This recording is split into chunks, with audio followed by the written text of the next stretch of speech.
back in January, Mayor Eric Adams appointed Jessica Katz as the city's first chief housing officer. Next month, though, she'll be stepping down. Katz has not shared why, but this comes as the issue of housing remains front and center with the migrant crisis continuing to overwhelm homeless shelters and force the city to really scramble to find open other places for those asylum seekers to stay. In recent weeks, both the mayor and city council have taken steps that they hope will help, like re-examining the city's right to shelter law and passing housing voucher reforms. But with Katz on the way out, future housing initiatives will now be handled by Deputy Mayor Maria Torres-Springer, who will also continue overseeing the economic and workforce development. And today, she's here in studio to discuss her new expanded role as she goes on the record.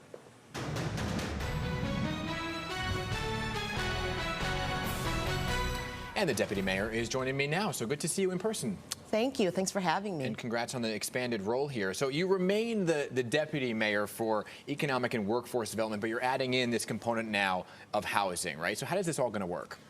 That's right. Well, I'm just so humbled that the mayor has asked me to further serve New Yorkers in this capacity. And with the expanded role, really what we're trying to do is make sure that this is a city where working people can continue to live and thrive, generation after generation. And when we think about the affordability crisis in the city, there are two parts of that equation, right? It's about growing the number of jobs, raising wages, and it's also about the cost of living in this city. And we've been in the midst of a housing crisis for way too long. So the ability to both affect how we grow our economy and grow jobs and make the city more affordable from a housing perspective is a portfolio that I hope I am able to do well and do effectively. Yeah, and those two really do go hand in hand, right? Like the way you just described. Before focusing on some of the tasks that are at hand, I do want to put to bed some of the rumors and conjecture that were put out there. There were these reports that there was a power struggle between you and the former housing chief, who was Jessica Katz, and that wasn't really sure who was in charge here. I don't know if you want to address the issue here, but was there a power struggle? Not at all. Jessica Katz and I were actually both in Albany just a couple of days ago. We worked together there to call for the changes that are necessary so we can boost housing supply in the city and confront the crisis. And that day has been like every other day since the start of the administration.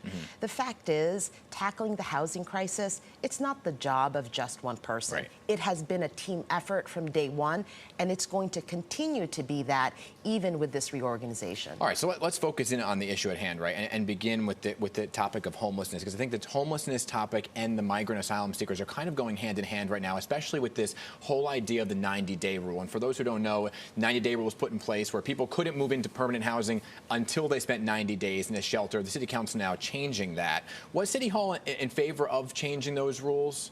Well, we have to look at a couple of things. So we have been working on all cylinders to make sure that people who are experiencing homelessness have an opportunity for permanent housing.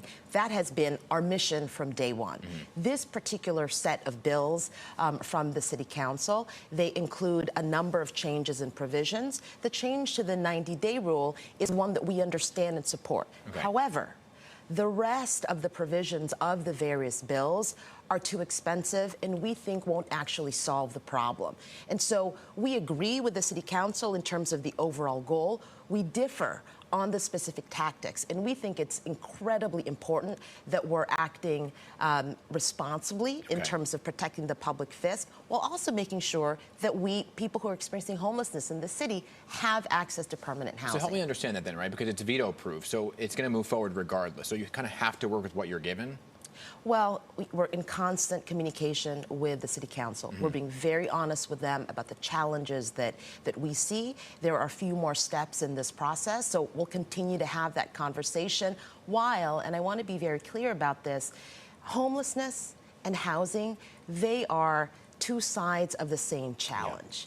And so we're not going to be able to tackle our homelessness crisis if we don't dramatically increase the supply of housing in this city. And that's going to get me to the next topic. I just want to button up this issue, though. Will folks moving forward not spend 90 days in the shelter? Well, this is the topic of conversation right now with the City Council, and so there's more to come here. Okay. But we're going to do everything that we can to get people who are experiencing homelessness, who are in shelters, into permanent housing. So you mentioned freeing up some space and creating more affordable housing. The mayor has thrown out this number of 500,000 over the next 10 years. But I feel like, with all due respect, this is something that every mayor pledges, right? They want to get more affordable housing on the books. Every administration wants to do it, but it is tough to do. So how are you going to change that? The fact that it is tough gives us even more motivation in my mind to get it done. So the moonshot is 500,000 new homes over the course of the next decade. And that's important because our population is growing, the number of jobs in the city growing, and our housing supply has not kept pace. Yeah. So the mayor has a plan called Get Stuff Built. It has three important pillars. We need to build faster. And so we're streamlining all of the different regulations and rules to actually build in this city. We have to build everywhere, and that means increasing, changing zoning laws across the city. And we have a full set of plans to do that in all 5 boroughs. But it also means building together. And so this is where the work that we have to do with our partners in Albany is incredibly important, because this is not just a city problem, it's a state and national problem, and everyone has to act. When you mentioned changing zoning laws, it perked my interest of the office space that is often talked about, creating office space into apartments. Is that something that's feasible?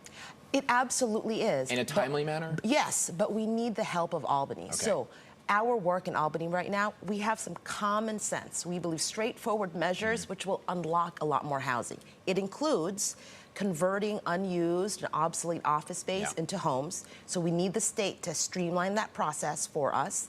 It also includes lifting this artificial cap that prevents us from adding density in places like Midtown Manhattan, and also a tax incentive that really boosts rental production in the city. Almost out of time here, but I want to tackle the migrant crisis briefly, too, with the ongoing numbers. Where are the numbers right now? And can some of this space that you're talking about, specifically office space, be used for asylum seekers and migrants? We are looking everywhere, as you might know, for solutions, not just to the immediate shelter issues with the surge of migrants into the city, but also because of the long-standing housing crisis that I described earlier that has gone unabated.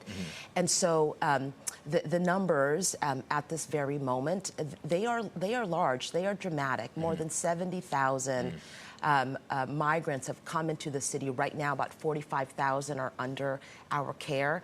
And so it's a lot of families, children, women sleeping in our shelter system and in our emergency relief centers. We need the help of the state and the federal government for a more sustainable solution.